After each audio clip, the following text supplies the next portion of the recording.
My name is Matt, and welcome to Nerd Night, the 92nd Street Y! Yeah! Louder! Yeah! All right, that's better. Okay, so I want to explain why you're all here, and then we'll cut right to the chase and get to the good stuff tonight. So, how many of you have been to Nerd Night before? All right, so that's only a handful of you. That's actually good. So first, thank you for coming back. Obviously, you would come back because it's the greatest thing that you've ever done in your whole life. We're very modest here at Nerd Night. So can I hear from those of you who have never been to Nerd Night before? All right, come on. Yeah. All right, I don't know. I don't like when people do that, but I want to hear. So the point of the point of Nerd Night is that we think that learning should. Sometimes it's fun to learn in more informal situations, to kind of get out of the classroom, or out of the lecture hall, or out of the museum, or the school, or the research facility, wherever the case might be, and try to take learning to the people, to bars and theater spaces and performance spaces like this, because learning's more fun when you're hanging out. And so you see the tagline up there, Nerd Night, be there and be square. We also have a sort of a schizophrenic tagline, or kind of schizophrenic sense of self here. And so we have a dueling tagline, which is Nerd Night, it's like the Discovery Channel with beer. So we emphasize the drinking is just as much as the learning. So for all of you who have drinks, please, can we have a quick toast? Thank you for coming tonight. Let's have a quick drink. I promise not to spill it on the laptop up here. And for those of you who do not have a drink, if you so choose, I highly encourage you to have a couple of drinks throughout the presentations tonight, because learning's more fun when you have a drink or two. So what I'm going to do is I'm going to give a quick little sort of origin story of Nerd Night to explain where this all came from and why you're here tonight. And then we'll get to the presentations this evening. So that's not important. So this guy, yeah, I'm not important. It's my parents are really mean to me, and I have no self-esteem at all. So this is my friend Chris. Have any of you ever been to the Jamaica Plain neighborhood of Boston before? All right, one woo. That is exactly one person, which is fantastic. One is better than zero. So, so most of the Boston colleges and institutions, universities are sort of, in kind of Cambridge and Somerville and around and up there. So Chris, from 1999 to 2003, was getting his PhD at BU, but he decided he's sort of an adventurous guy, and so he lived in JP, which is sort of more of a South Boston neighborhood, and it was, rough and tumble back 15 years ago. And when he wasn't getting his PhD in evolutionary biology, when he wasn't at school or doing it in his lab, he was basically founded a rockabilly bar called the Midway, where he liked to drink a lot and listen to rock and roll music. So, it's a good scientist who blended his hard research with trying to hang out and drink a lot of Budweiser. And what was interesting about his PhD was that his research required that he go to Cameroon every fall from about September to December for 5 straight years. And you can imagine, actually I'll explain this. So what he was doing in Cameroon was that he was studying this bird called the indigo bird. It's adorable. Look how cute it is. Aww. It's a lovely incandescent finch. It's about this big. It's bright blue. It has lovely plumage and a really nice song. So it looks like a lovely bird that you'd want to study and become friends with and even keep as a pet. However, what's interesting about the indigo bird is it's actually kind of a jerk. So the indigo bird, so that's actually a baby indigo bird hatching. And what's interesting and evolutionarily significant about it, for any of you who believe in this theory of evolution that we've heard of lately, is that it's so over thousands of years. It's basically has learned to take on different traits of different birds in its area. And specifically, this one bird, it's basically has learned to have its eggs look exactly identical to eggs of a different species. And so basically what's happened is that this is an indigo bird hatching that's actually been laid in another bird's nest. And as it hatches, it actually knows to kick out the actual real eggs of that nest. And therefore, it basically, when the mama bird comes back and starts feeding it, it'll get all the resources, all the food, and it'll have no one else to kind of fight over that food with. And basically that means that the indigo bird, the parents, can kind of go from nest to nest all over the grasslands and lay as many eggs as at once and never has to take care of a single one of them. So the point being, if any of you want to be an absentee dad, become an indigo bird and you're set for life. So, it's kind of a mean bird. But anyway, so the point of all of this is that when you go away anywhere for kind of 3 or 4 months at a time, you've got a lot of people to kind of catch up with. So imagine if you go away for, say you go away for St. Patrick's Day weekend in a couple of weeks. I don't know, do people go away for St. Patrick's Day weekend? I don't know. Maybe you'll go to Dublin or the Jersey Shore. I don't know, same thing. So when you come back from any trip, you obviously have kind of, you show pictures and you've got friends to catch up with and colleagues who will ask you about your vacation. So you can imagine that when you go away to Africa for 4 months at a time, you've got a lot of people to catch up with and a lot of stories to tell. And obviously, everyone knew basically to find Chris back at the Midway in JP. So people would come in, kind of like his friends and colleagues and coworkers and family would come in and be like, "Hey, Chris, how was your trip to Africa? Chris, how was your trip to Cameroon? Chris, how were the birds?" And basically, at one point, the bartenders of this bar are these kind of funny Southie guys, and they're like, "Damn it, Chris, we're so sick and tired of hearing the same story over and over again about you and these birds. Can you kind of get this over in one fell swoop?" And he was kind of like, "Well, I could talk about science, but I'd be talking about it here at a bar, and that would be weird." And they're like, "We don't care, just get on with it." So lo and behold, sort of out of necessity, Nerd Nite was created in Boston, and I brought it to New York in 2006 and was sort of asked to kind of spread it and make it a little bit more cross-disciplinary outside of just the science environment. So you can see that in about a few short years, went from just Boston and New York to all over the world. We just started our 77th city yesterday in Barcelona. So, if you've got friends in Oakland or Lawrence, Kansas, or Vermilion, South Dakota, or Spearfish, South Dakota, or Munich, or Santiago de Compostela, Spain, send them to Nerd Nite, because it's a good place to hang out and be social and have a couple drinks and learn a few things along the way. It was a happy accident. This was never supposed to happen, but it did. So, who am I to say no to it? We're very excited. So that's the origin story. You just need to know. So that's really, and I think that kind of sets the stage for what you're in store for tonight, is that you're going to learn some actual serious content, but at the same time, we want to have everything delivered to you in a very sort of fun, friendly, and consumable manner. So for tonight, I think as you all know at this point, we've got 3 presentations. They are all 18 to 21 minutes long, so they're short and sweet, but impactful and fun. Starting off, we've got Dave talking about 20,000 Leagues Under the Sea ride at Disney World from years ago. We've got Neil coming up second, talking about Tetris, the psychology of and origin of. And then coming up last but not least, Ali is going to be talking about the utopian vision of Star Trek and how we can actually achieve that. So with that, I'm going to call up Dave from backstage. And while he's coming up here, I'll ask a very important question to all of you. So how many of you have actually ever been to Disney World and were actually on the 20,000 Leagues Under a Sea ride?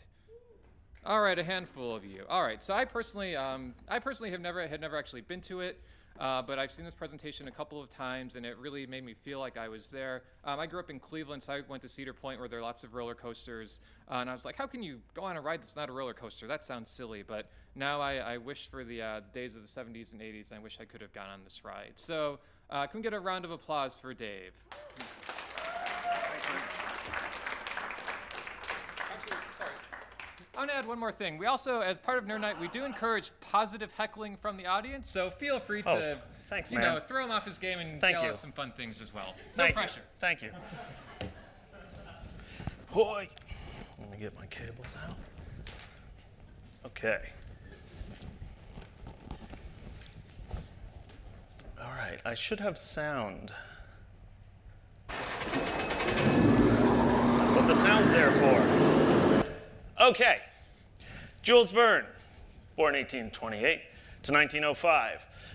In 1870, he writes the original French version of 20,000 Leagues Under the Sea, which is an amazing book.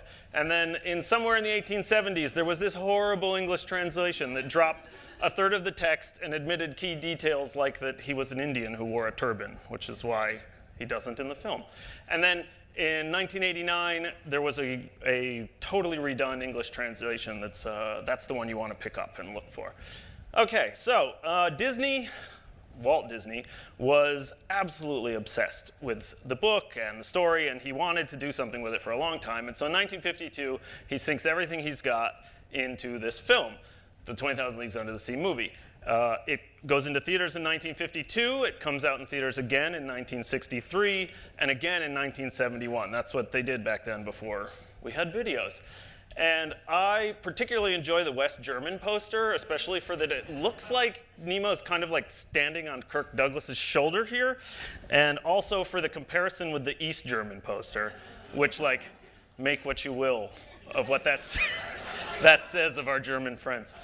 Okay, so in 1959, there's a lot of confusion around the 20,000 Leagues Under the Sea ride, and a lot of it comes from that in 1959, in Disneyland, so we're in California, they open the Submarine Voyage, which Disney had wanted to make as a 20,000 Leagues Under the Sea ride, but they got a sponsor that was actually a nuclear submarine manufacturer, and they were like, we want the models. We want the submarines to look like our submarines. So that had a big impact on why it looks this way. And then after Disneyland was such a huge success, in 1971 in Disney World, he was able to make it the way he wanted to make it. And you can see but it's very much a reskinning of the same ride, and it's not surprising that people who've been on one or both often get pretty confused about which one they were on. Particularly, look at the posters. It's just change the sub, take out some mermaids. So, I only rode this ride once when I was 3. I don't even know how I remember anything about it, but like I do remember bubbles. I remember a porthole, like some kind of porthole. I remember bubbles, and I remember, oh my God, there's a giant squid eating that submarine. And I remember the nightmares, years and years of nightmares. So, but now I can tell you a lot more about how this thing worked and what was going on when people got on the ride. This is a nice view from the Skyway, which was like the tram thing that went over the top. So if you can make this out, there was actually a concrete track that the submarines ran on. They were free floating in that they were actually ships and floating in the water, but they had like guide rails that took them through this. And then on either side, as you went along, would be the dioramas, which also means that, like, yes, there's 2 of everything so that the people on either side can see all the attractions. And of course, they didn't actually submerge. There were just these sort of bubble generators that made the effect. But at least one person had a panic attack on every single sub full of people because the effect somehow was convincing enough, even though like all you had to do was go like that and you could just see the surface. But they really went all out on the presentation. I think in some ways what you saw above ground was as impressive as what you saw under, and it's sort of a great example of how Disney was so obsessed with presentation and how much it meant. I mean, you get the right angle and the fog's swirling on the right day, and it's right out of the movie. It's this postcard image. It's freaking amazing. The details, all the rivet. This is all fiberglass, but it's still. And you've got your crew members are fully decked out in costumes that are very close to the films. And another nice touch is up here in the sail. You can actually see the pilot through the bubbles there.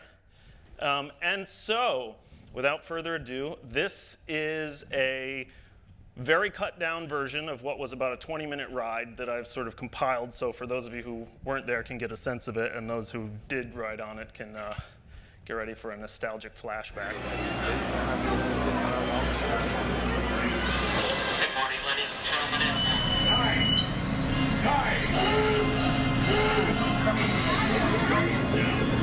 Graphite. Green sea turtles or giant sea bass. We've discovered that fish actually talk. Witness the crew from one of our satellite ships. Weather alert. All controls 8 degrees down. The grave Now we're going into the dark area of the ride. For ages, these rotting holes have kept their secret treasures, safeguarded by silent sentinels of the deep. Man-eating sharks.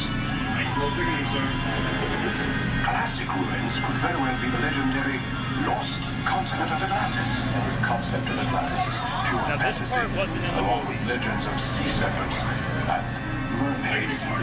Definitely a holdover from the California attraction. Good Lord, it's one of ours. Its hull has been crushed like an eggshell. The repellent shot.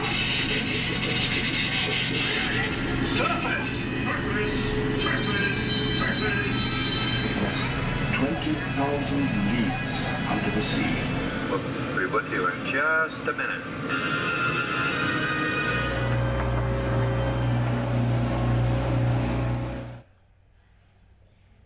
Yay. And so from getting on the line to the end of that was probably about 2 hours out of your day for the e-ticket attraction. Okay, amazing 20K facts. This is an aerial shot. You can make out, there's the external part, and this whole warehouse area is the dark portion of the ride. There were 12 full submarines, usually 9 in operation at any one time, and this is a dry dock back here where they could store them and repair them. Again, a reminder that it's crazy that there's 2 of everything on both sides of the track all the way through there. We've got 11.5 million gallons of water here, and the thing that's even crazier about that is this is 25% of the real estate in Fantasyland, and still it's only 1/3 of the size of the original plan. I think one of the Imagineers was just like, well, you can't, like the gods won't allow. So it was definitely an engineering feat of an amazing proportion. Okay, so behind the scenes at 20K, let's get some fun stuff from some people who actually worked on this ride. This is what the control room actually looked like. I got all this stuff from connecting with people who actually worked on the ride, and my friend Bert drew up a little diagram here so you could actually learn to drive one of these things if they were around anymore. These are the catwalks that are above the dark portion of the ride for evacuating people if need be, if something goes wrong.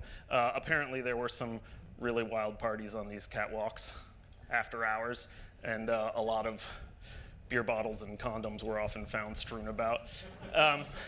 So they actually had a full dive locker underneath the pool, underneath the water area, and so they would have divers that would go in to repair the animatronics that were constantly breaking due to heavy use and the sun just on them. This video is actually from the Disneyland attraction, but I just love it too much to not show this little clip. I love a guy getting suited up to jump in and then just stand up. and then how about this lobster? Okay, and this is a fun little back scene. This is a checklist for the repair guys of like each of the motors. This is sheet 1 of 2 of the different attractions, what pieces move. And you definitely get a sense that over time, as the ride got just worn down, like that they would just be like, turtle still attached, check, next. But they did twice during its history. They drained the thing and did a huge refurbish, which is really fun to see the photos of this because you can see how colorful it actually was, which doesn't really come through from above, and you could see it when you were on the ride in a way. This is like when it's freshly painted, and they would go around and replace all this plastic seaweed, and there was actually someone talked to me whose job it was to make sure that no one was like spelling their name or a swear word in seaweed as it was being placed. All right, so the subs themselves were quite a feat as well. Each of these beasts weighed 40 tons, was 40 feet long, held 38 passengers, was in fact completely seaworthy. If you put this thing in the ocean, it was made by a boat manufacturer. If you put this thing in an ocean, it would just go. It would be fine, except that you can't steer. But they are driven by a propeller, diesel engine, all that stuff. 8-track audio system, top of the line, which was later replaced with CDs. This is the schematics, blueprints for the thing here. These are nice because you can see the guide track thing that goes underneath, which also served as the bumper. So you can see these, they couldn't actually collide with each other, thankfully, because that would have been a nightmare. But these bumpers would hit, and there definitely were instances where if they hit enough, one could jump out of the track, and that would be a real mess to clean up. All right, this is Bob Gurr, who's a famous Imagineer who's very known for cooperating with all sorts of Disney fan nuts. This was a prototype control mechanism that didn't make it in, that he took this photo for me. He's such a sweetheart. And that's Bob Gurr on the day when the first one of these rolled out of the factory, about to christen it. And here's, I can't remember this guy's name, but he was the head of this boatyard that built them. I love that they just kind of rolled them. How else are you gonna move? How else are you gonna get this thing there? And then I love this shot because you get a sense of the detail that goes into everything that was down underneath the water there. The gold plating, the Atlantis statue. They actually printed these fiberglass coins that were just sort of strewn about everywhere. I love that though later on when those were like just disappearing and just like corroding to nothing, they would use Mardi Gras coins and just like dump them. dump them in. All right, so the life of a 20K-er. This was one of the only attractions, in fact, I believe the only attraction at Disney World that was exclusively male cast. There was, for 1 year in, I believe, the early 80s, there was some people got pissed about that, which understandably, reasonably, and a woman was on the crew for like 3 days, and she was like, get me the heck out of here. Like this. So originally they had these beautiful pewter hat pins, which these days are very rare because they just would disappear because they were like too nice of a thing, and then later on you would just have these sewn ones.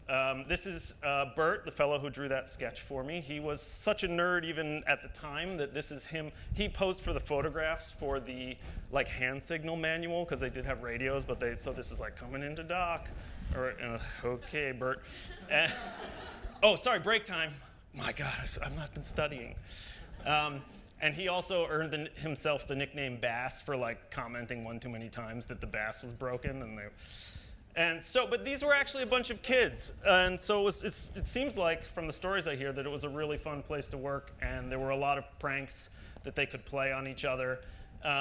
They made these membership cards. I'll draw your attention to this line: specializing in 914 pursuit. 914 was the radio code for a hot girl, and 913 was the code for a girl too young to be of interest. And so apparently you would often hear something like we got a 914, we got a 914 on the rear spur to can't negative that 913, 913. They also had a very intense rivalry going with the Jungle Cruise crew, and this was like they would always have contests and muck each other up. Okay, so 1994. What's wrong with this picture? The water.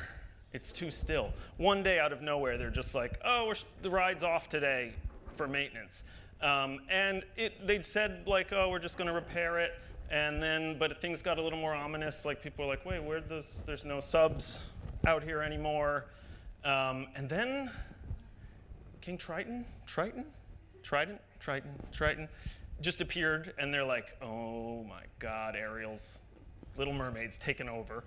And then the where you would wait in line to get into 20,000 Leagues Under the Sea ride became like a get your picture taken with Ariel thing, which all felt very temporary, to be honest. So there was still some hope that what was this going to be about. And in 2004, Triton disappeared, and this green wall went up all around. And on the inside, they drained it, and everything was dead.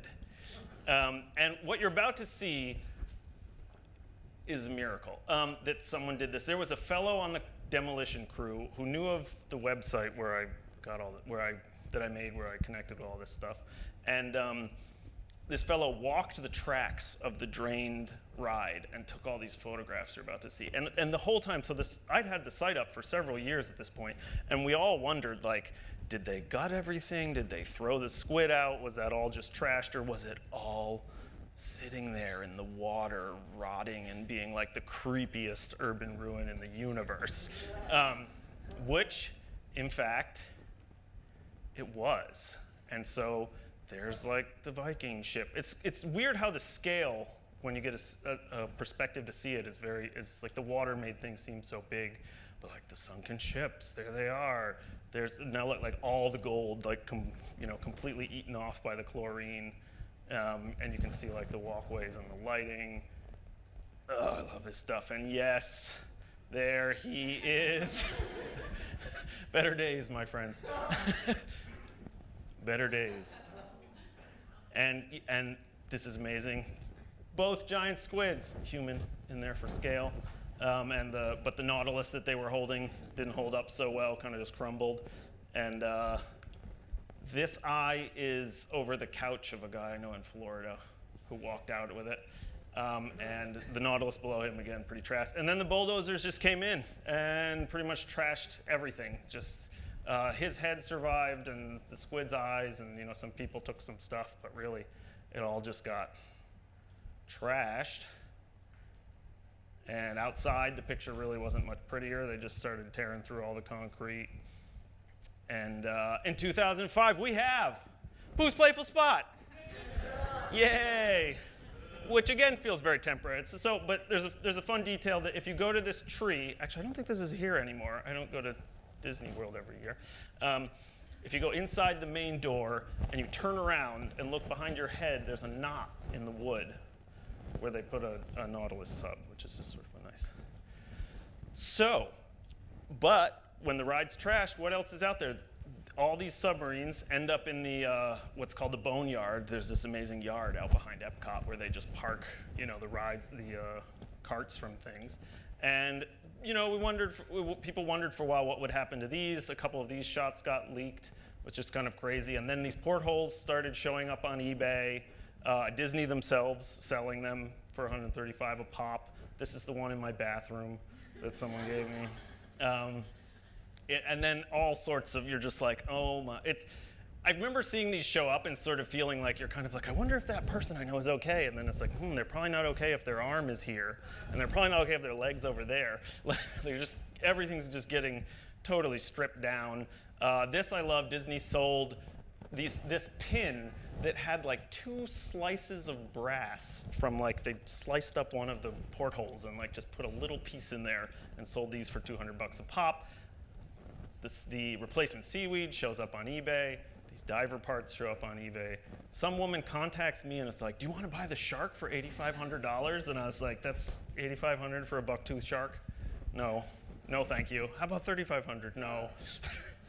And then pieces of the submarine start showing up around the Disney properties. This kind of cut off top of one of the fiberglass shells was in MGM Studios. This is not that long ago behind Epcot Center. They kept the top fiberglass shell and they roll this out for conventions and stuff sometime. But what's really amazing is they painted one of them red, I don't know why, and they shipped 2 of them down to Disney has their own private Caribbean island called Castaway Cay, and the only way you can go there is if you take a Disney cruise. And one of these has disappeared. No one knows whether it just got swept off in a storm or whatever like that. But one of them is out in the snorkel lagoon, and you can go down there and swim with this. Inexplicably, they stripped a lot of the top textures, like the sail they chopped off and all the hatches. I guess they didn't want children diving in there and not being able to get out or something. It's like Titanic. And then this guy sent a video in. It's very cool. That's him saying the Nautilus is here.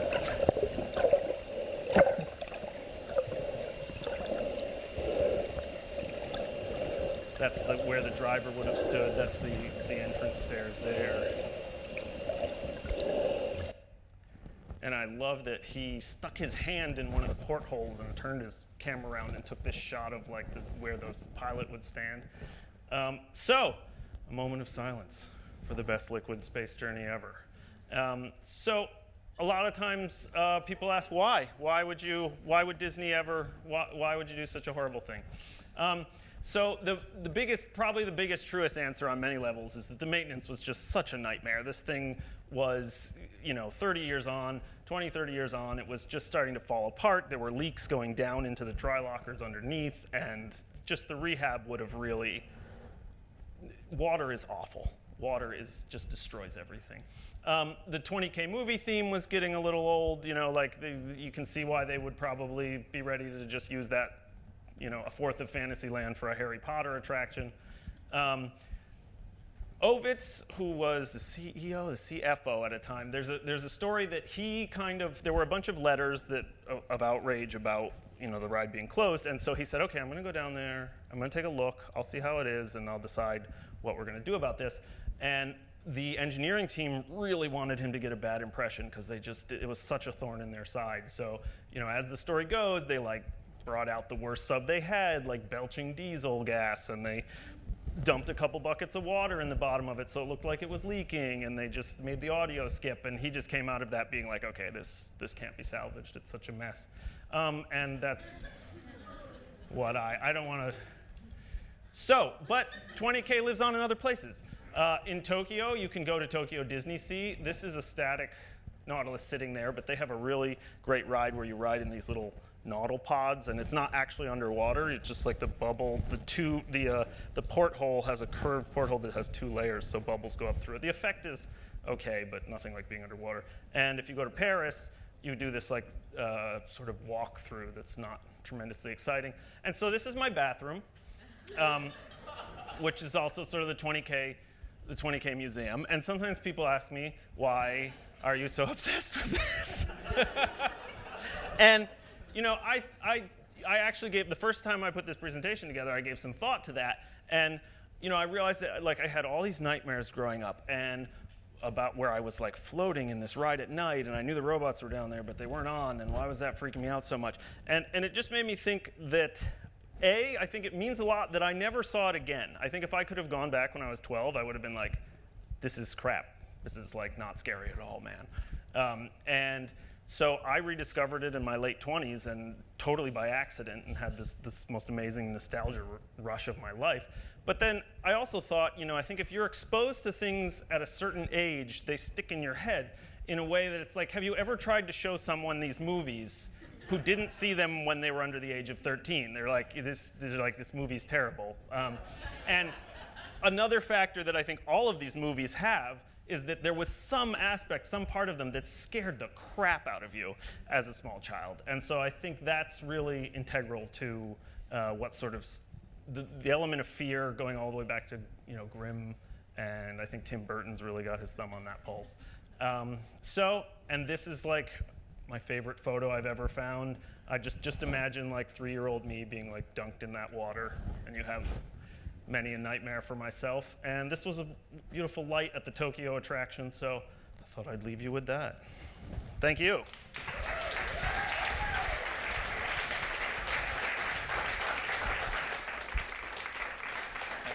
Thank you. All right, so we'll take a couple of questions really fast if you have any, but I want to make 2 comments first. So I think the nostalgia piece is actually really important. Just in October, November, my wife made me watch, which I had somehow never seen my entire life, The Never-Ending Story for the first time. Bad idea. I got like 8 minutes into it, and I was like, this is just the most unwatchable thing I've ever seen in my entire life. So I think you're right. At some point, you lose that whole sense of wonder and awe, and you run away as fast as you can.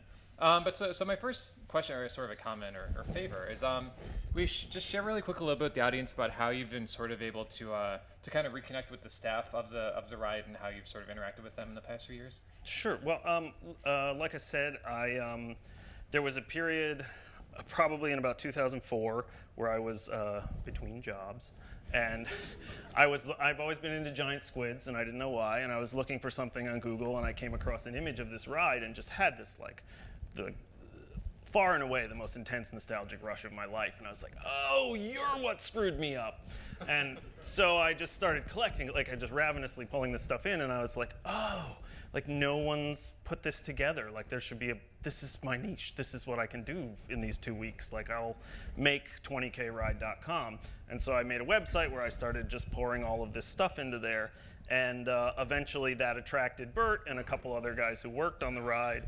And then they brought other ones in, sent me all this memorabilia. There's interviews with them on there. And at the moment, the site is like woefully Web 1.0.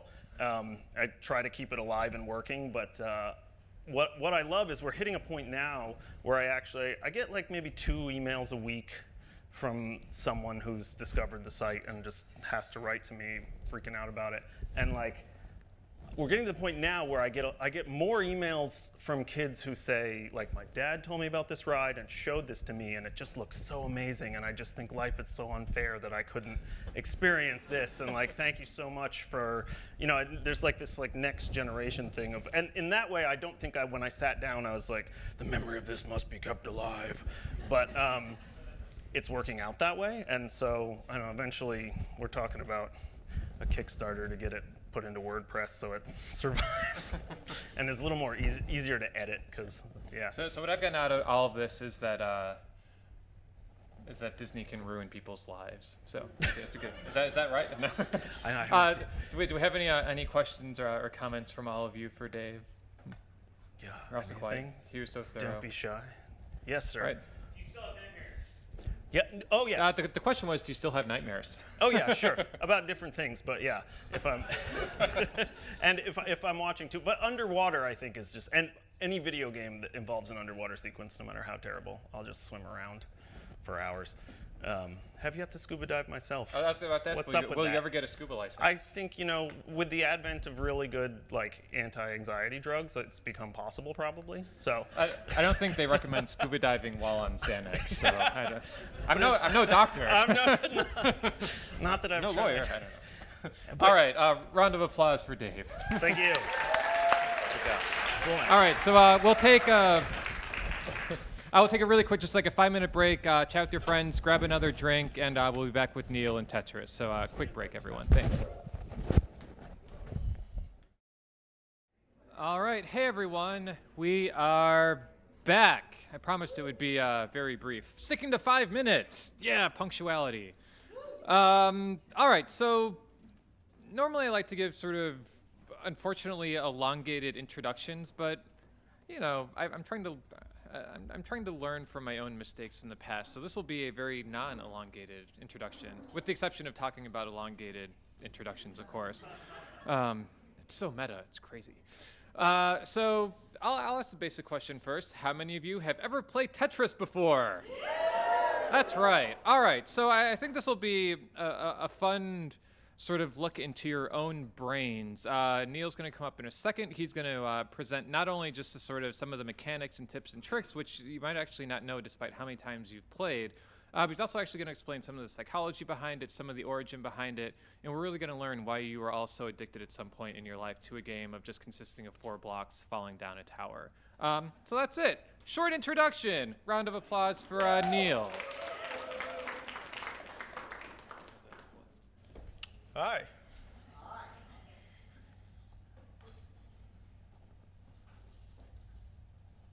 We're not working. There we go. All right. Tetris. We're going to start at the beginning. First, actually, we're going to start last fall. This isn't working. There we go.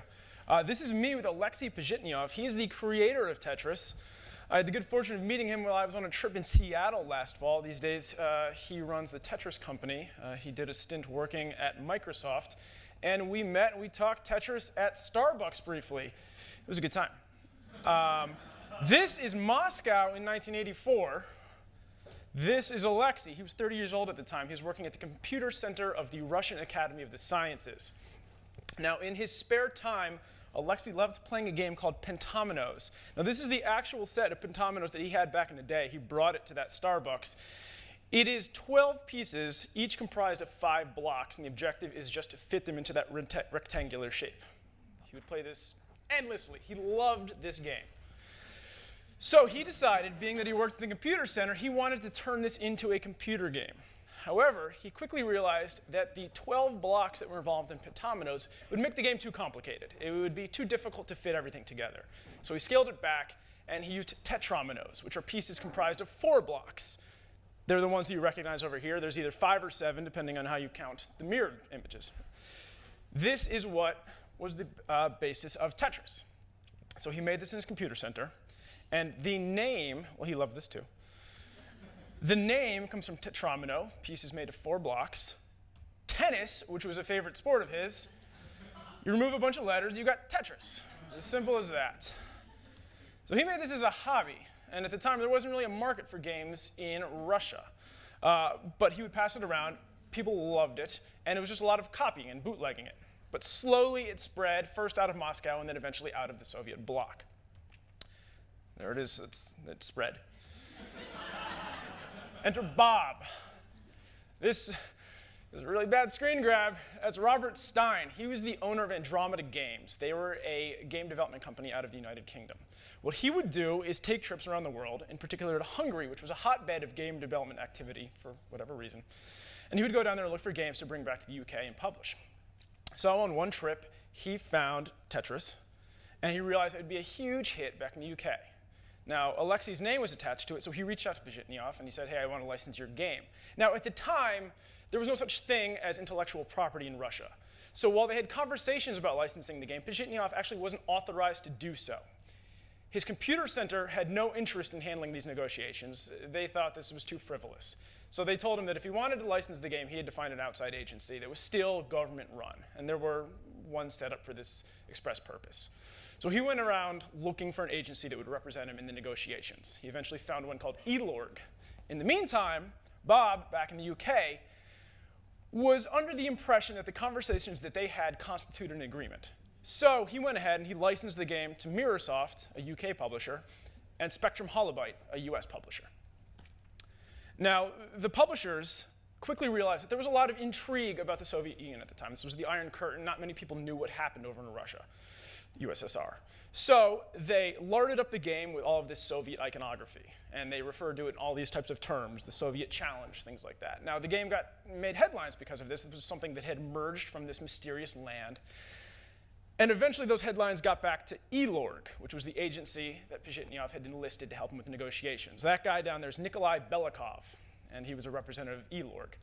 So he sees these headlines, he sees this game being sold around the world, and he says, well, hold on a second, we're supposed to represent that game. We never had negotiations. Where'd these rights come from? Wait. He reaches out to Bob Stein, and he says, what are you doing? Why are you selling these games? Bob tells him about the kind of miscommunication. They work something out. They work something out for the PC rights to the game. At the time, that's what everybody's playing. You can see here. You can't see. It's too pixelated. PC game. However, at the time in the gaming industry, there was a major change underway, and that was the rise of the home console. So Nintendo was blowing up. There were tens of thousands of people playing PC games, but there was a much larger audience for Nintendo, or at least we were on a trajectory for a much larger audience. So Atari wanted on some of that sweet Nintendo action.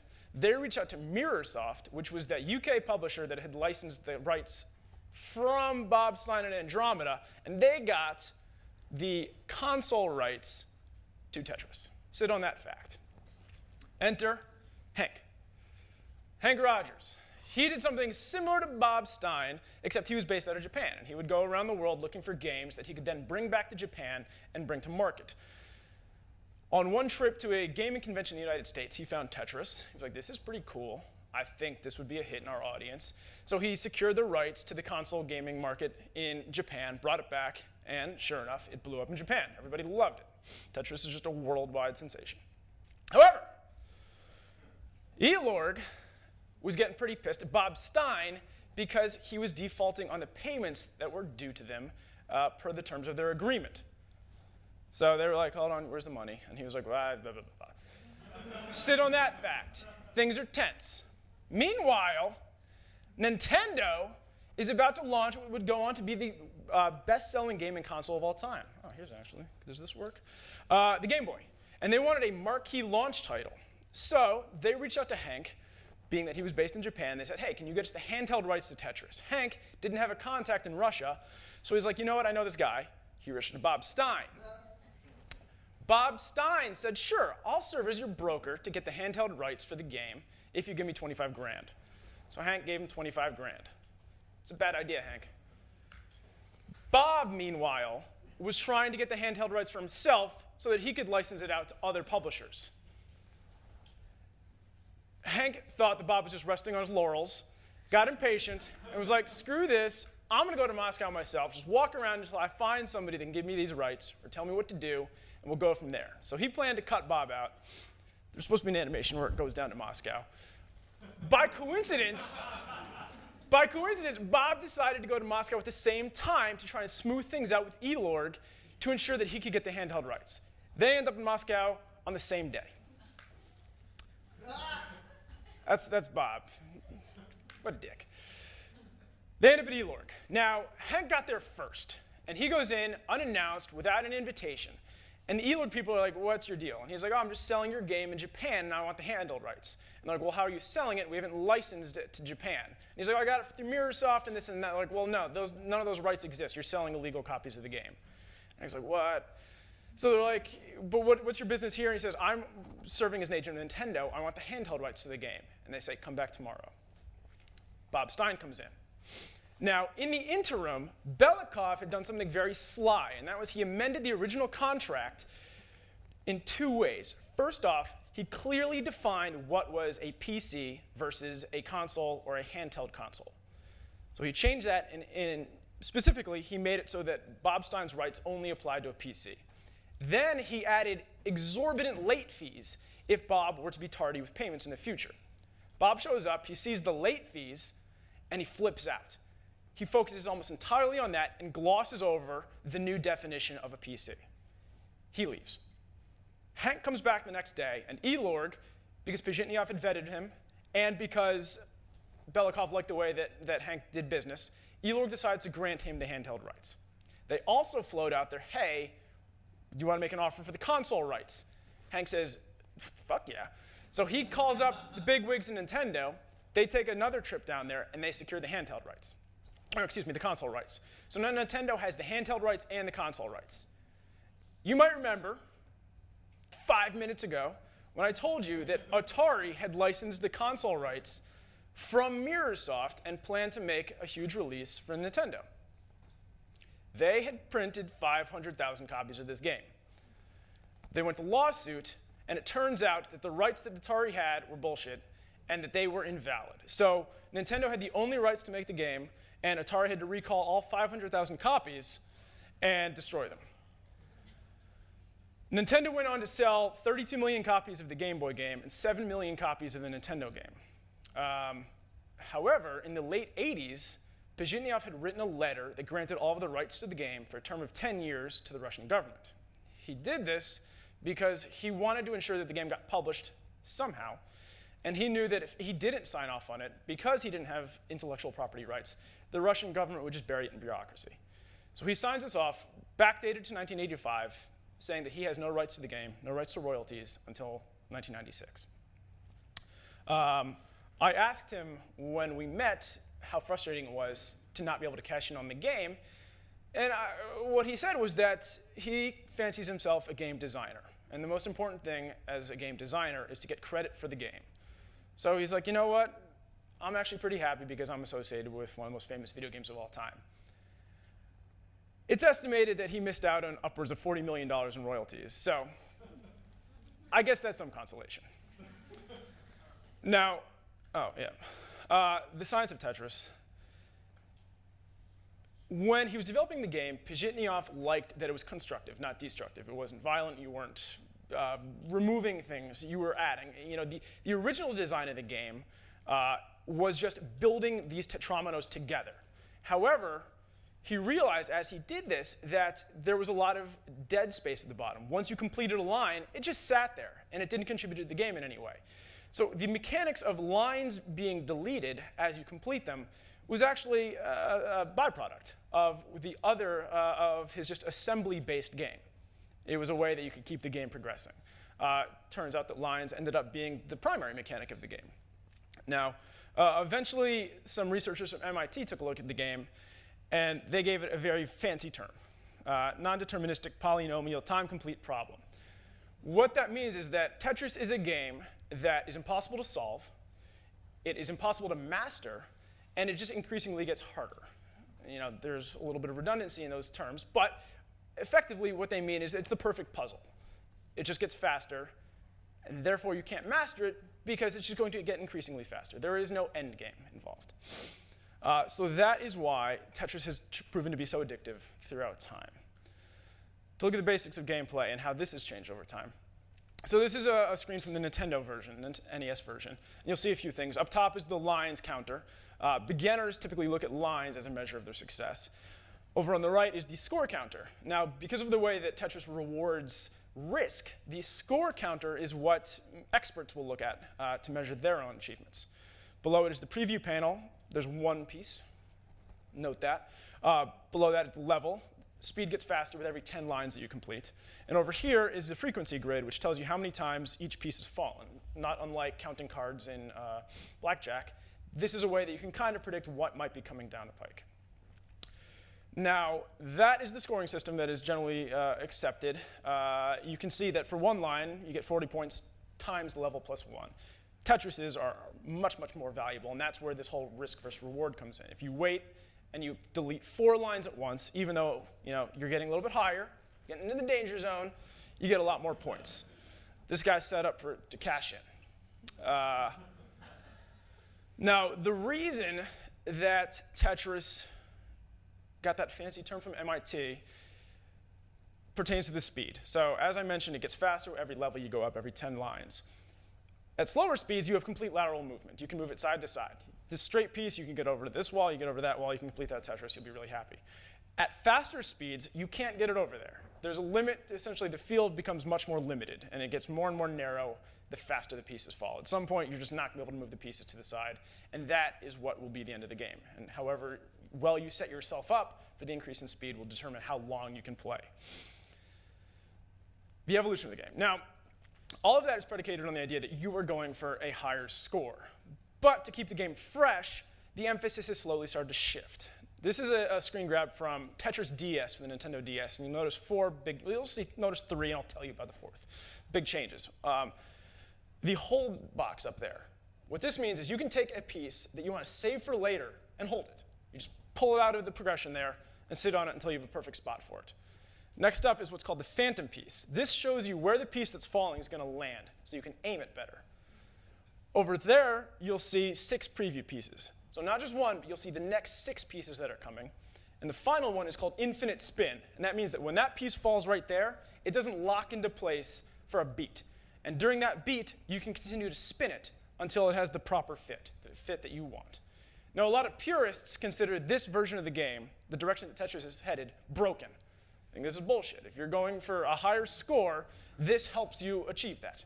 However, people are moving in a direction of making it about speed. How many lines can you achieve in a given amount of time?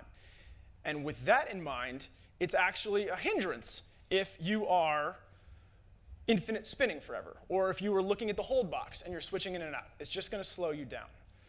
So now there's different schools of thought about what the best variation of Tetris is. I'm going to show you next a video of a speed player. This is somebody who achieved 40 lines in under 20 seconds. This is, like I said, what some people look for out of Tetris now.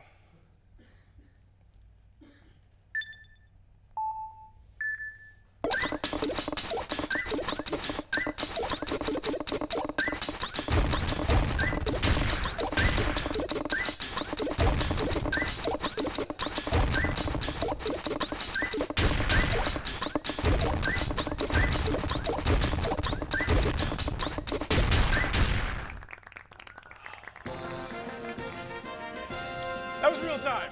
There's a timer over there, in case you're wondering.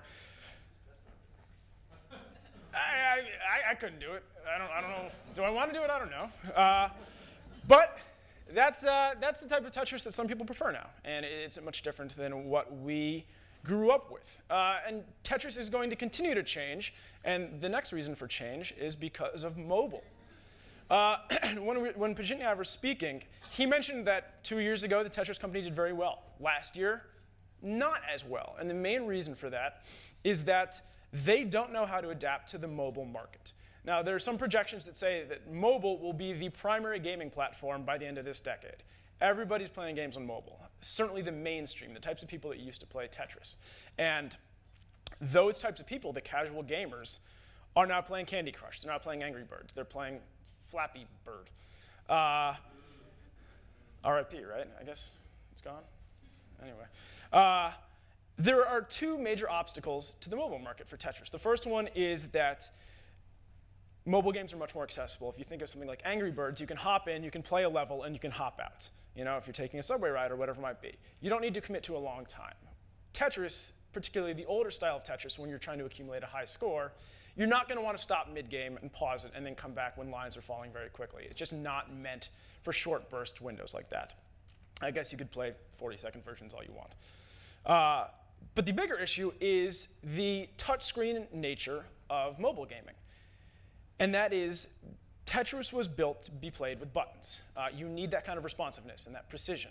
You can do on-screen kind of simulated buttons and directional pads, but it's not as precise. You're not going to be able to perform with the level that you could with a Nintendo controller or even playing on a keyboard and spacebar. Tetris hasn't figured out how to do that. They haven't figured out how to adapt for the mobile market. And until they do, they're not really sure what their place is going to be in terms of generating new fans. Now, Ubisoft, which is a developer, just bought the rights to release Tetris for PlayStation 4 and Xbox One. So we'll see some kind of newfangled fancy pants Tetris for that. But if the primary market is going to be mobile, this is a piece of the puzzle that Tetris company, Pajitnov, really needs to solve.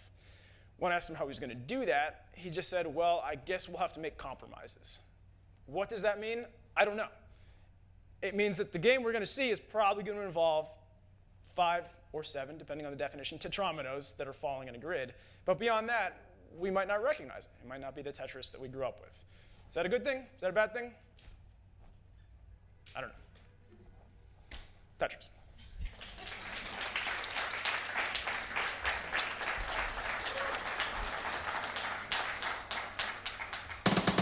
Nice. Oh, shit.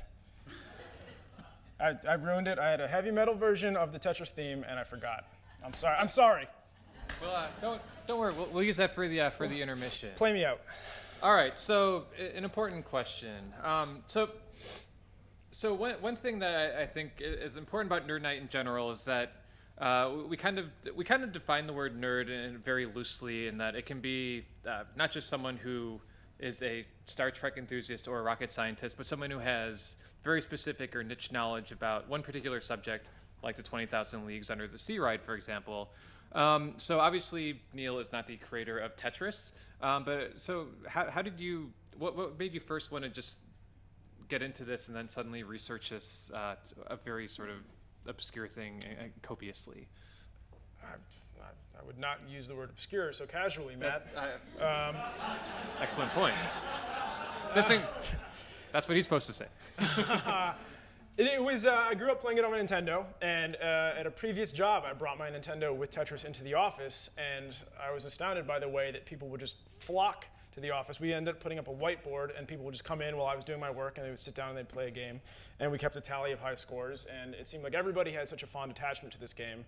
And what was even more fascinating was the seeming kind of stratification of ability levels. Like, some people would just sit down and be really, really good, and other people would get fixated on it and come in and still be terrible. And other people would come in and make incremental progress, as you'd expect if people are like spending hours playing a game in my office, or my cube, as it were. And so it was just, I guess, the general phenomenon and the attachment that everybody had to the game made me a little bit more curious to look into it. And it started with some of the studies, and then I just started backtracking and looking more into the history, and became interested in, I mean, especially you learn that it's one of the greatest selling video games of all time, and it was, you know. Were you starstruck when you met Alexei? I work for Sports Illustrated, and I used to work for ESPN, and I was more starstruck meeting Alexei than I've been meeting any athlete or any celebrity ever. It was just like, this guy. And if you can have a reaction of when meeting someone, that's very powerful. Yeah. Any question right there? When Alexei was hired by Microsoft, I presume they sat him down and they were like, make us Tetris 2 or the next Tetris. What did he make there, and were they disappointed with him, or was it just proven that you can't improve perfection? Repeat that for everyone. Yeah, so the question was, Alexei worked for Microsoft for a little while he was running the Tetris company, and did he have any hits while he was there? Did they essentially task him with creating another version of Tetris? A little bit. I can't even recall offhand the names of the games that he developed while he was there, but I think that's pretty telling. Right. And he acknowledges that, you know, this is kind of a once-in-a-lifetime creation. What I found interesting is that Tetris is something of a 101 project for a lot of computer programmers. I guess it's not that difficult to program. And so what the Tetris company ends up doing, a lot of their time is spent fighting copyright infringement cases and sending cease and desists, because it's like anybody who has an iOS development kit is making some kind of slight iteration to Tetris and rolling it out. And so they're constantly sending out takedown notices and, like I said, cease and desists. I got the impression that his time at Microsoft was fine, but that, you know, he didn't invent Halo. That's an Xbox game. Yeah, was that a good answer? All right. Yeah, that's fine. And I think it's true. I mean, I think it's one of those things where that might have just been, like, it's not a one-hit wonder, but I mean, how do you top that? You know, he even said you could tell that there was frustration and concern. He doesn't even know how to iterate Tetris itself. He's looking at the market, and you know, especially when it came to mobile stuff, you could tell that there was very genuine concern. Where it's like, I don't really know how we continue to evolve the game. You know, is it going to continue to be the sensation that it once was? And there isn't really a good answer to that. Sure. Right there. What do you know about the music that at least went along with it, and It's wonderful. The question was, what do you know about the music from it? Yes. I don't know. If you watched the opening ceremonies of Sochi a couple weeks ago, I think you had a nice retrospective. So I mean, this is a heavy metal remix of I think a song that anybody who's played Tetris will recognize, and that was I don't know how to pronounce it. Something like Koburi Yankee.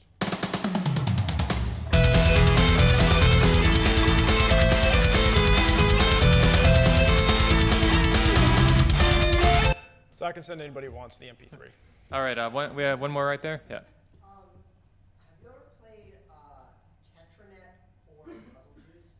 Or Puzzle Juice? Puzzle Juice it's basically Tetris, but when you clear lines, they turn into letters, and then you have to also play Boggle.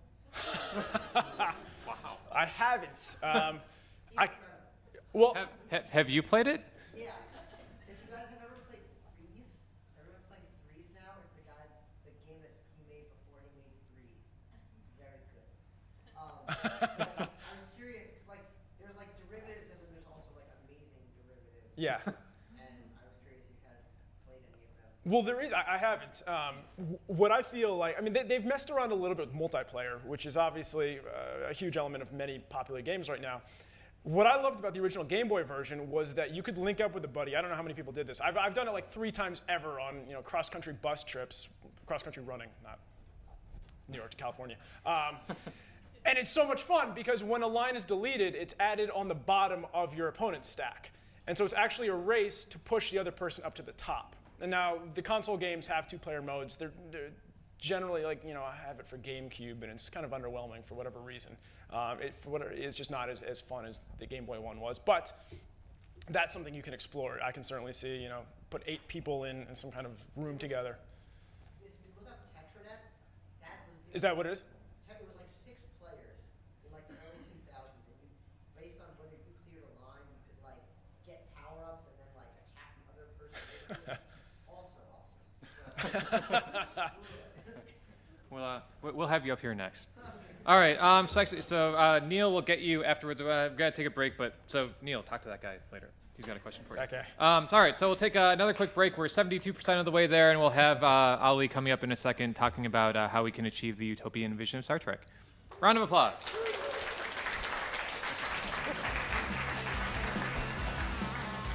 All right, we are in the we're in the home stretch now. You can see a light at the end of the tunnel. The one thing I want to say is, as I continue to shrink my times of introductions. So I was just mentioning this a second ago. So it's a random Nerd Night commentary. Not that that's too relevant, or it's entirely relevant.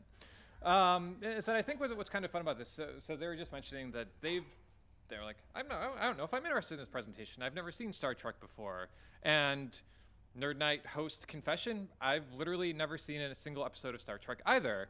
And yeah, exactly. And so I think, and this has actually really become my favorite thing about Nerd Night is, so A, it's the cross-disciplinariness.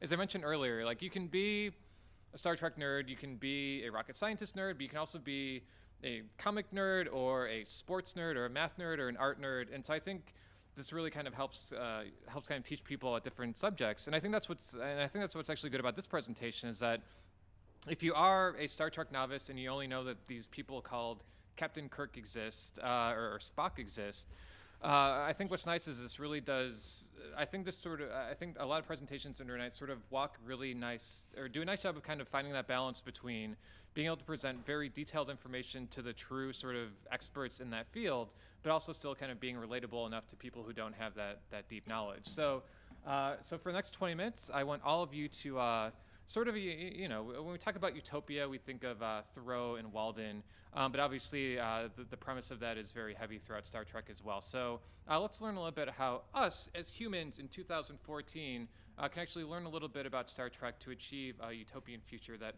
we all dream of, which is ironic as we have coinciding with this presentation right upstairs, General Petraeus talking as well, which doesn't seem as utopian-esque, but maybe it is. I've got to see what he has to say. Anyways, side comment. All right, Ali, come on up.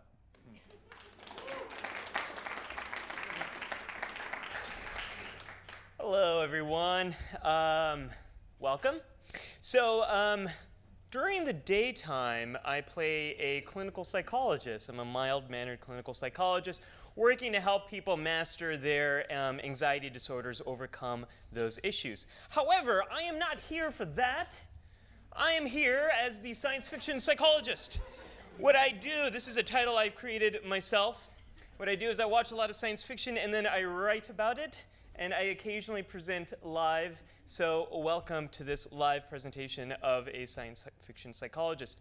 I write about this stuff at brainknowsbetter.com, so if you're interested, here's my shameless plug. Let's check it out. We're going to start with origin stories. A lot of the presentations today, I've had a personal touch to them, and mine is no different in that. The origin story goes back to a long time ago in a not-so-galaxy far, far away. That's me here, and I'm playing on the old-school Atari, those good old days when you only needed one button and one stick, and you could do everything you needed to with that. None of this Xbox One, Connect, no controller crap. No, one button, one stick, got the job done. However, I wasn't really the most productive nerdy kid. I wasn't really too nerdy at all, besides the fact that I played a lot of video games. Here's what my dad said about me back then. You played a lot of video games and rode your bike around the neighborhood, but that was about it. Other kids dreamed of becoming a superhero, the president, or an explorer. I was worried that you didn't have any of those dreams. I didn't think you were going to graduate high school. True story. My dad told me this the day I graduated high school. Take that. Now, I wasn't really the most focused kid. I wasn't really into books. I didn't read through. So I guess that's a fair trade. You didn't watch Star Trek. I did not want to read through. Now we're even. But everything changed. Everything changed when I saw Star Trek VI, The Undiscovered Country. Got some fans in the audience? Yeah, like one guy was like, yeah, Star Trek VI, that movie's awesome. So I had seen Star Wars before. I did. And I thought it was cool and it was fun. And what I would do is I would get my Micro Machine Star Wars, and I would get a model kit Millennium Falcon, and I would make them as I was watching the movie, and then I would like act out the scenes. And then my dad was like, this kid's not going to graduate high school. This kid's a loser. But I did watch Star Wars first. There was something different about Star Trek, though. Something that clicked and changed the direction of my life forever. Now, Star Wars was kind of scary, right? There's a samurai-looking dude going around force-choking people. That's kind of a scary universe. And then you got Han Solo shooting people first, right? Shooting Greedo, right? Okay, one guy got the reference. Great. It's going to be a long night. We've got Luke Skywalker losing his hand. Anakin Skywalker as Darth Vader losing his hand. And then you got this guy who's like shooting out lightning all over the place. This is a really scary universe. This was not a universe I saw as a kid that I wanted to live in. And then you got the weird thing with Luke liking Leia, and you find out they're brother and sister later on, and they find it out, and then there's this real weird, awkward moment, and Han Solo's kind of jealous. It's really weird and incestuous. So the final stick in the coffin for me was, it's a long time ago in a galaxy far, far away. It's not us. It's something that happened. It's a fairy tale. It existed in the past, right? Star Wars didn't do it for me. What's different about Star Trek and the genius of Star Trek comes from Gene Roddenberry. Gene Roddenberry envisioned this future, us, hundreds of years from now. That's genius, yes. Obligatory 7 Days of Genius hashtag. But he envisioned this future where people from all around the world were together, had overcome these major differences that we were experiencing in the 1960s, and had committed themselves to this goal of peacefully exploring space. That's genius. That, to me, was fascinating. And I'm not just dropping a Vulcan reference there.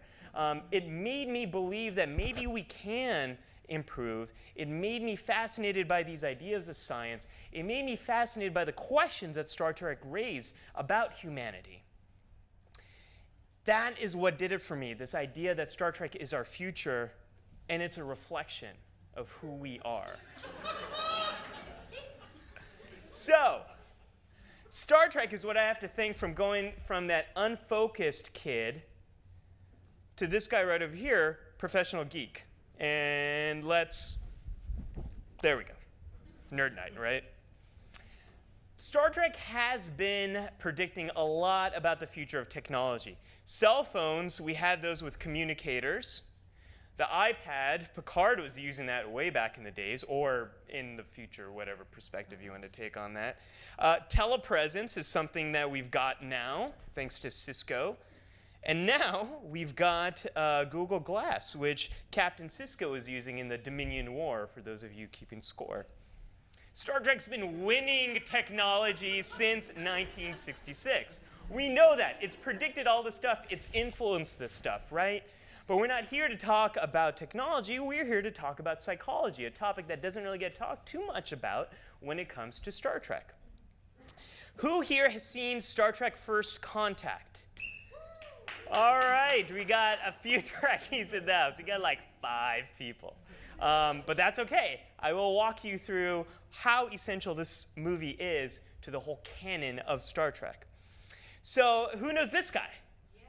Yeah, sexy geek right here. This guy is Sherlock, but what you actually don't know is he's actually Khan Noonien Singh. Yes, Khan is now a British dude, but he grows up to become this guy. And this guy grows up to develop massive man boobs, which are amazingly hot. Now, this guy, Khan, goes on to basically develop the eugenics wars. This is all in the Star Trek storyline. This was supposed to have happened in the 90s, but then there was a bit of a retcon with Star Trek Deep Space Nine, so it kind of happens in the 21st century. But anyways, that doesn't matter. That's just me nerding out a little bit. A big war happens, started by Khan, who is a superhuman, right? And it leads to a lot of really crappy stuff in the 21st century. There's these tribunals. People have to wear really weird hats, and they go around in these floating chairs, and it's a bad news.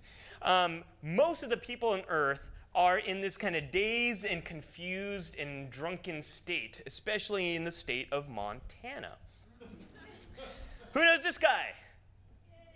Yay. All right, so the guy from Babe is really important because he grows up to become this guy. Zephram Cochrane. All right, we got a Zephram Cochrane fan in the audience.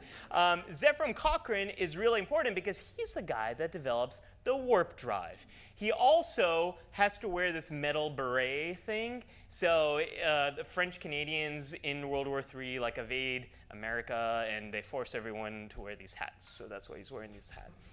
So on April 5th, a month from now plus 49 years or whatever it might be, on April 5th, 2063, in Bozeman, Montana, Captain Zephram, well, he's not a captain, he's just Zephram Cochrane, he develops this warp ship, the first ever warp ship from the planet Earth. He launches it out into space. What's really interesting is the Vulcans, those guys with the pointy ears that do this stuff, the logical dudes, well, they're flying by. And originally, they're just going by Earth, and they're like, who cares about Earth? They are not developed people. They don't even have warp drive. Then they detect the signal. They change course. They come to Earth, and in Bozeman, Montana, they land, step outside the vehicle, say, live long and prosper, and we have the first contact between humans and an alien race. It changes everything. Here's what it looks like. They have this cool orange ship. They shake hands, and this is what happens. First contact unites humanity in a way no one ever thought possible when they realize they're not alone in the universe. Poverty, disease, war, they'll all be gone within the next 50 years. Over the course of the 21st century, Earth is transformed, and it's transformed into this utopia where a few things happen, which we'll get into. Now, no matter which version of Star Trek you cling on to. Yeah! That joke works every time. Whether it's the original series, Captain Picard, The Next Generation, Deep Space Nine, Captain Janeway and the Delta Quadrant, the prequel, Star Trek Enterprise, or the new J.J. Abrams versions, the thing that unites all of these is First Contact made this utopia possible. So it made the United Federations possible. We got less than 50 years to go. So the question I pose to you, my nerdlings, is this possible? Can we do it? It's going to take three things, three very easy steps. Step one, end prejudice all over planet Earth. Step two, create global cooperation on a scale we've never seen before. Step three, empathy for aliens. All right, let's do a pre-test. How many people here think we can achieve this? Oh, man. I'm guessing we got a lot of Star Wars fans in the audience because no one's raising their hand. All right. Aliens sexy. Are the aliens sexy? If it's those green aliens that Captain Kirk is so fond of, perhaps. Step one, end prejudice. Let's see. Why haven't we evolved beyond prejudice? Why is this something that's still a part of our psychology? It gets back to this caveman mentality. If you've seen 2001: A Space Odyssey, and if you have an amazing stamina and a focus for attention, because it's a massive movie. Oh man, a great movie, but massive. The first scene is, these groups of apes, they're just hanging out, and it's like that for 15 minutes. Seriously, nothing happens. And then there's another group of apes, and they kind of go along, and they're like, and they eventually start fighting, right? And then this monolith comes, and what is that? Who knows? But don't worry about that. But there's this idea that gets back to our primitive brain. We've got these three different brains. We've got the brain stem, which just kind of keeps you alive. Damage to it, you're dead. Right above the brain stem is you got the limbic system. It's the emotional part of the brain. And then beyond that on the outside is the most advanced part of the brain. But if a part of this basic psychology is this us versus them mentality, it's something that's kept us safe. Prejudice keeps us safe in this kind of tribal network that we evolved out of. I'm not saying prejudice is a good thing. Prejudice is bad. A lot of bad things have happened as a result of prejudice, but it's a part of our software, and there's important reasons why it's a part of our software. It's a part of the psychological immune system. There's this stuff called the fundamental attribution error, the self-serving bias, the in-group, out-group bias. And this stuff basically keeps us liking ourselves, our group, and liking other people and other groups less. There's an episode, Let That Be Your Last Battlefield, where you have a race that's half white on one side, half black on the other side, and then the other half of the species is just reversed. They're black on one side, white on the other side, and Kurt comes across them and is like, why don't you guys get along? And they're like, well, we're so different from one another. And it's like hitting the message on the head, racism is bad and all of that. And this is where Star Trek as social justice really came into the picture in the 1960s and all of that. But if you look at this example, if you look at the way Vulcans interact with humans and how they're very intolerant of humans, and this is kind of an awkward picture because you got old Spock, looks like he's about to make out with new Spock. It's very, very awkward and kind of getting into Star Wars territory, but we don't have to worry about that. Or if you look at how people, how different aspects of the crew kept together and how all the red shirts kept together and the command people stayed together, that's getting at this in-group, out-group idea. By the way, in case you're wondering what Kirk is saying to these red shirts, he's saying, you're all about to die. Because the red shirts always die. Spoiler alert. Now, psychologists have looked at this, and they've looked at what happens in these situations. And what we know is even if you randomly assign people to one group or another, people still like their group better. People like the group that they're assigned to, even if it's done completely randomly and for absolute no reason. We like us, and we dislike them, even if it's done completely arbitrarily. This is a part of our basic software.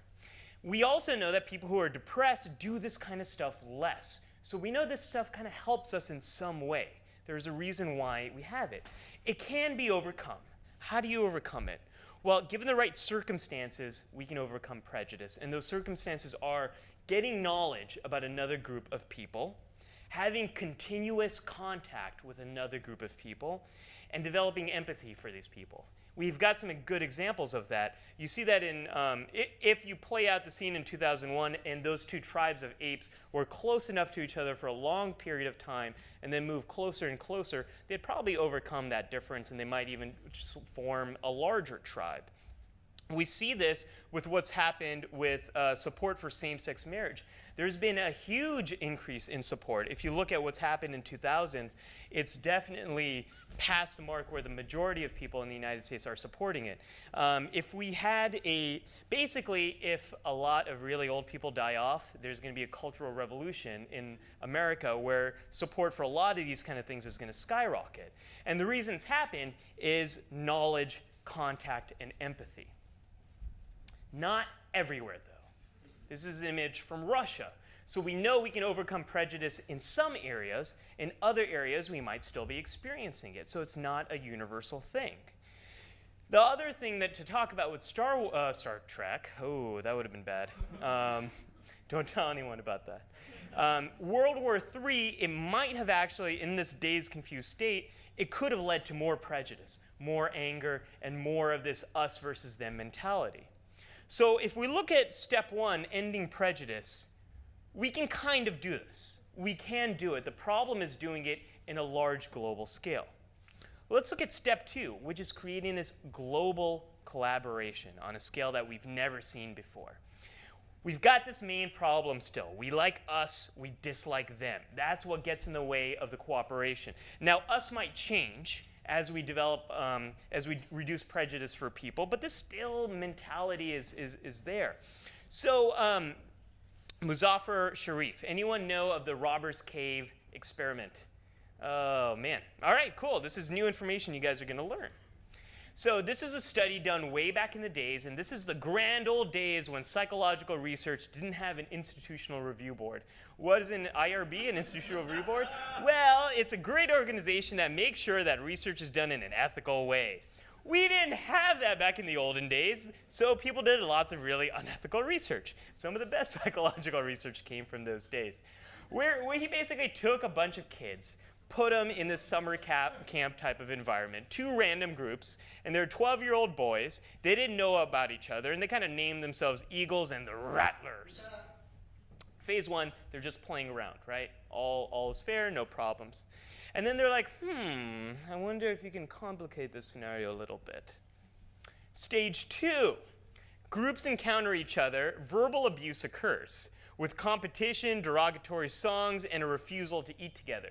So they're not liking each other, right? It's just because they're in these two other groups, they've been named and all of that kind of stuff. It's us versus them. We like us, we don't like them.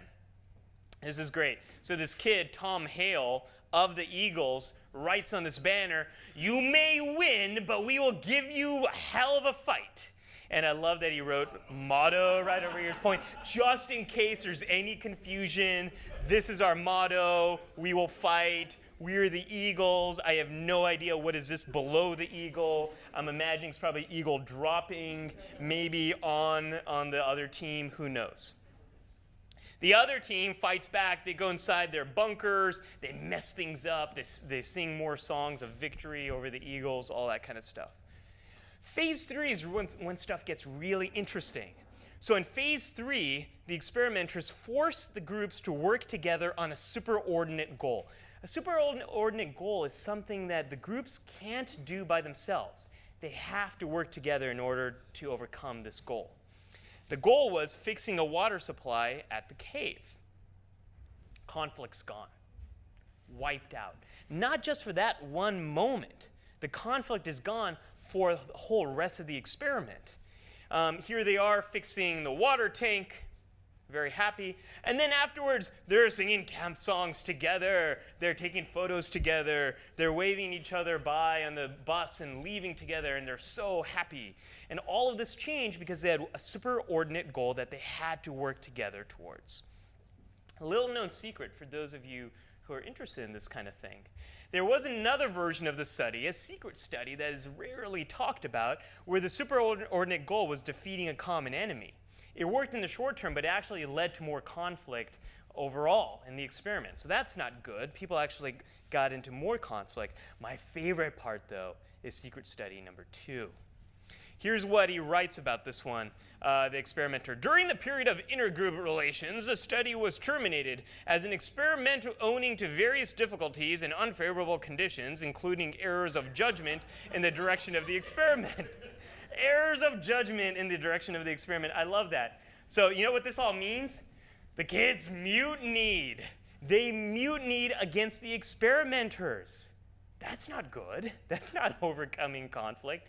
It's pretty bad. So yes, this study is weird. Absolutely true. I'm going to own up to that. However, we get back to this idea of this primal brain that we have. We like us, we dislike them. We cooperate with them only when it helps us. We've seen this in small villages. There's this community in Tennessee called The Farm, where they've kind of create this cooperative, superordinate goal type of society. There's another group in Mexico that's done the same thing. The problem is scaling it up to a large size. We saw it before in our own history. The colonies of America became the United States of America because we had a superordinate goal, defeating those damn lobsterback bastards, right? So they committed lots of wrongs against us. A few awesome people came together, said we need to fight this enemy. We need to do this for the benefit of all of us. Superordinate goal. We saw this in World War II as well, when the Axis came together against the Allies coming together. Those are 2 superordinate goals as well. We can do this, and people have said the EU, that's kind of like the United Federation of Planets. Yeah, but they also developed alongside NATO, and they were both against the superordinate goal of keeping communism at bay. So we've seen this stuff in history. The secret sauce in Star Trek is this right here. First contact unites humanity in a way no one ever thought possible when they realize they're not alone in the universe. It's almost like the aliens come and they're like, oh wow, we're not alone in the universe. Everyone, let's get together and let's do some good stuff. The research says when people find out they're not alone in the universe, this is what they do. So, can we develop global cooperation? Yes, however, the shared goal has to be very important to humanity. Let's talk about aliens, developing empathy for aliens. There's actually an equation. It's called the Drake equation, which helps us to understand what are the chances of finding evidence of an alien race out there. And a lot of research has been done on this variable right now, which is how many habitable planets, Earth-like planets, are there out there. And the NASA Kepler mission has actually found at least 715 other planets that are out there. And the mission is just getting started. So we know that there's a lot of planets out there, but there's this whole Fermi paradox. If you actually do the math of that equation, we should have heard something by now, and we haven't. So there's a lot of theories why. Some people think, well, maybe there's a quarantine around planet Earth. Or maybe they're just watching us from a distance and laughing. And if you're an alien in a galaxy 65 million light years away and you're looking at us, you're seeing dinosaurs. So maybe there's just not anything interesting from their perspective right now. But for whatever reason, if they're out there, we haven't heard from them. Let's add a variable here. Let's add the variable of faster than light travel. So if they're out there, and if they are able to warp speed to us, what's going to happen? Here's the main challenge. We like us, we dislike them. First off, let's try to understand human-to-human empathy. I love this tweet. If the Twilight Zone were being made today, there would be an episode where someone is stuck in a comments section come to life. You want to talk about empathy for humanity? Explore a comment section and you'll be like, oh my God, we are doomed. The aliens are going to come and they're going to destroy us because they're going to read our blogs and be like, these people need to be put out of their misery, right? We've done research on comment sections, and what we found is the missing ingredient, the reason why people troll each other, is eye contact. You don't have eye contact with each other. It's a lot easier to say heinous things when you don't have that eye contact. This was shown in the Milgram shock experiment. Some of you might be familiar with this one, where people thought they were pressing a button, shocking someone in another room. And most people actually went like overboard, past the lethal level, and shocked all these people. Even when there's voices coming like, "I have a heart condition, please stop." They look to the experimenter and they'd be like, "You must continue for the sake of the experiment." And people would press the shock button. Now, the unknown part of this is there are other variables where people were brought closer to the person shocking. The closer and closer they were, the more eye contact, the more human-to-human contact there was, the less likely people were to press that button and shock the other person. So we know eye contact is incredibly important and builds empathy. We also know the opposite is bad. The first thing you want to do in a war-type situation is dehumanize the enemy. Make them look like they're not human. And we saw this with World War II propaganda, specifically targeting the Japanese, making them look like they're really hideous people. Not even people. We saw this in Abu Ghraib. The very first thing you want to do is treat someone as if they're not a human being. It makes it a lot easier to do heinous things to them. So empathy, we know it requires nonverbal and verbal communication. However, first contact in the past hasn't gone that well. If you look at Christopher Columbus, he did a lot of heinous things because he didn't think the people he was meeting were the same as him, on the same level as a human. Again, we like us, we dislike them.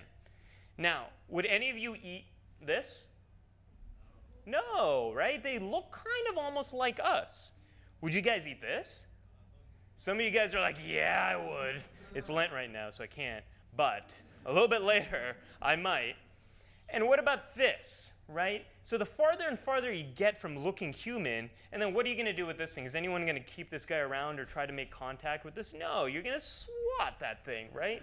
It doesn't look like us. It's really easy for us to discard other life when it looks pretty dissimilar to us. The reason first contact works in Star Trek is because Vulcans look very similar to us. They got the ears, though that's different, but the hair, that's just kind of like 1960s hair, right? And worse, they come out and they have these universal translators. They're talking in English. First contact worked in Star Trek because it was so easy. Real alien life probably isn't going to look like us. It might look like that. It might look like that. It might be a crystalline entity. Maybe it'll be some type of non-corporeal gas type of creature. Maybe it'll be a super robot like what we saw in Star Trek the Motion Picture. Some people believe that because of evolutionary forces, pretty much all intelligent life would pretty much look the same. But even if that's the case, it's going to be hard for us to communicate and to be able to talk to these people.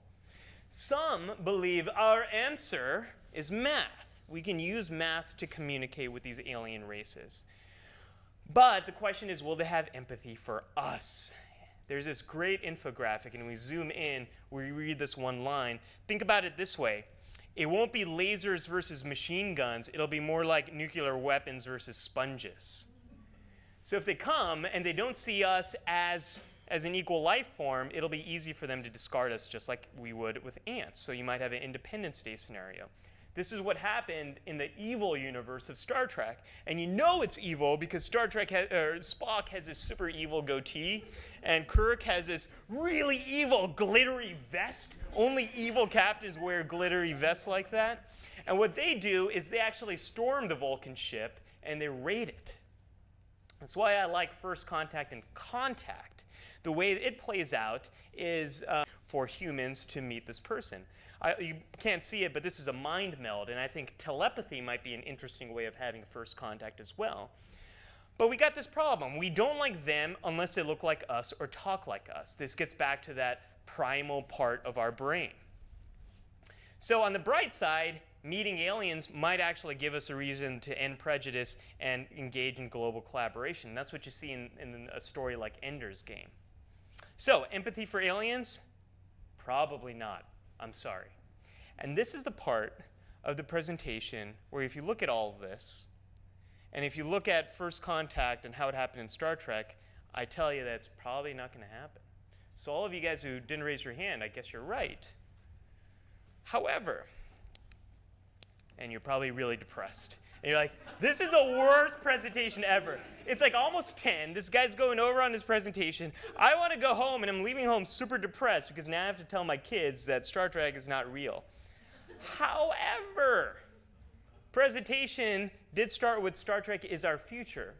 It also started with 3 easy steps to create Star Trek's utopian future. And I also said Gene Roddenberry is a genius because he envisioned this optimistic view of humanity. Star Trek's not about meeting Vulcans. Star Trek is about humans working together to better themselves. That is the real utopian future of Star Trek. If we look at these things, these steps, step 1, get to know each other. Step 2, find a shared goal. Step 3, real face-to-face communication. And if we focus on this one, let's think about this question. Our survival of the human species is a common goal we all share. Every human shares this as a goal, to preserve our species. And there's never been a moment in our history where our whole species across areas and across continents was threatened. Until now. Until now. If we look at CO2 emissions and what's happening in our atmosphere, there's absolutely no doubt about it that at this point, if you look at the research, it's very clear that a climate change is happening in our planet. It's very clear that this climate change is caused by humanity. There's no doubt about that at this point. The massive flooding, the fires we're seeing, the droughts we're seeing, the superstorms, especially what hit New York not so long ago. And now, this was hot off the presses, there's viruses from 30,000 years ago that have been frozen in ice and untouched for thousands and thousands of years. And now there's evidence that as this ice melts, these viruses that we have absolutely no immunity to are going to be unleashed. Think about the extinction of our species. It's not necessarily that far from reality. It's not going to be World War III that leads to our first contact. It's going to be climate change. If we can find a way to work together on this shared goal, we can overcome this part of this primitive part of our brain. It seems modern humans were born from climate change as they had to deal with rapidly switching from famine to feast and back again, which drove the appearance of a new species with bigger brains. This outer part of the brain that I haven't talked to you guys about at all, this evolved out of climate change. Overcoming climate change is a part of who we are. We have it to thank for who we are. Can we become and achieve Star Trek's utopian future? If we think about climate change and find a way to work on this, I think we can make it so. Thank you.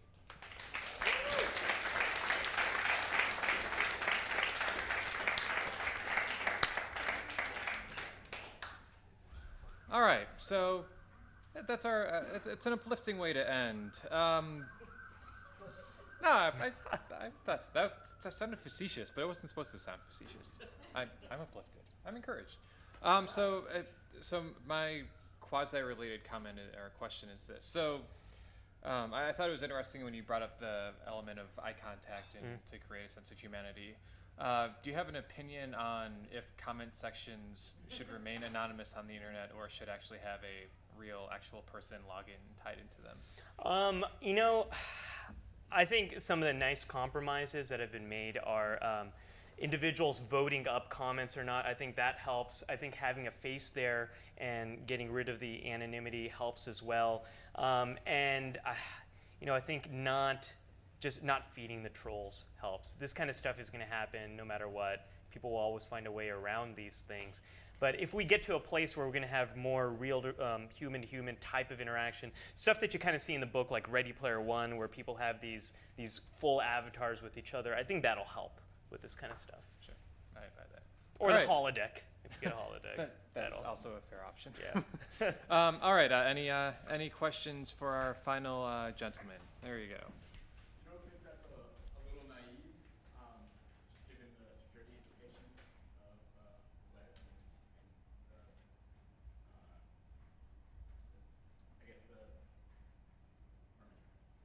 and NSA? Yeah, there's privacy is critical, right? Yeah. Can you repeat that? Sure. So the question is that naive to think about this as building less anonymity into the web when we're living in an era where privacy is threatened all the time? You know, I think this is the debate for this generation to figure out, how do we do that? How do we replicate more human-to-human contact on the internet when our privacy and our security is being threatened in so many different ways? You know, all those conspiracy theorist people that you saw in the X-Files and stuff, turns out they're actually right, and the government is spying us, and all this stuff is happening. I don't think it's naive, but I do think it needs to be debated and discussed, and I don't have a good idea of how we're going to overcome that, but it's something that is a big debate. Yeah. When you were talking about like what is this problem that can unite everyone, like the fact that it can be taken as a given that the long-term survival of our species is a goal we all agree on, it seems like that is not necessarily true, and that the reason that like there's so much debate over climate change is most people don't care because they are going to be dead in 100 Yes. years. Their children are going to be dead Yes. in 150 years. Yes. Great question. So the question is, this goal that could unite us, does everyone really care about that? Because it seems like there's still a lot of debate about climate change. A lot of people don't want to do anything about it. I absolutely agree with you. I don't think we're going to see massive change, the uniting around a common goal, until this has massive economic implications for a place like the United States and has massive catastrophic implications for other parts of the world. I think when that starts to happen and people's pocketbooks are affected and Manhattan, the real estate in Manhattan is wiped out, unfortunately, it might be a little cynical, but I think once we get to that point, people are going to say, all right, okay, now we got to actually do something about this because we're kind of screwed. Let's go there. Switching gears. Yeah. What's your favorite series and why? Oh, man, you're going to get me in trouble. Hope the cameras are off. Star Trek The Next Generation is awesome. However, my favorite series is Star Trek Deep Space Nine. And the reason is it kind of flips a lot of things on Star Trek's head, where money is back. You've got the Ferengi, which I hate early on, but they tell such a good story about the Ferengi that I love them towards the end. I think Captain Sisko's a badass captain. It's really cool to see how the Federation responds to a war, and the Section 31 storyline of how there's this rogue group in Starfleet, which is kind of acting like the NSA. I think that's really cool. So if I have to pick one, I go DS9. If I can pick two, TNG and DS9. All right, let's actually, so he'll get to you. Let's end on that note. So there we go. Thank you. Nice job. All right, so just a last couple of comments as we wrap up here. So first, are Natalie and Chris here anywhere? All right, there's Natalie. Can we give her a round of applause? She's the key organizers of this whole thing. Thank you for having us. I hope we didn't embarrass you too much. If not, we didn't do our job. But so everyone, it's a couple of other things. So first, just thanks for coming. As I always tend to say, it's Wednesday night. You've got lots of other options. It's Manhattan. There's lots of fancy things happening. So I hope this was vaguely entertaining for 2 hours of your lives. If you have, the appeal that I always make at the end of these is that. Actually, well, Neil's sort of an exception to this, but I think what Dave and Ali had in common was that before they had been to Nerd Night, I didn't know them. They weren't friends or colleagues or friends of friends, and they're kind of sitting in the audience like a lot of you are right now, and sort of thought to themselves, well, if I had to talk for 20 minutes to a slightly drunk audience about something I know a lot about, what would I talk about? And they then emailed me and got a hold of me and said, hey, I've got this idea about the future of utopian vision of Star Trek or 20,000 Leagues Under the Sea. What do you think? So if any of you have ideas about if you'd want to talk to people for about 20 minutes to a slightly drunk audience, just email me at Matt, M-A-T-T, at nerdnight.com, N-I-T-E, and happy to get you. I'm starting to program the fall. We do normally do it in this far-off borough called Brooklyn, which many of you may have never been to, which is fine. I don't come up here too often. So if you ever want to check it out, do that as well. But really, so Natalie, thanks a lot for having us. I hope it was fun. I hope you had a good time. And just thanks everyone who hadn't been to it before. Learning should be fun and social. I think it helps you absorb and remember things and have a good time. So come back sometime. If not, thanks for coming, and round of applause for our presenters for tonight. Good job, guys. Have a lovely evening. Stick around, have a drink, do what you got to do.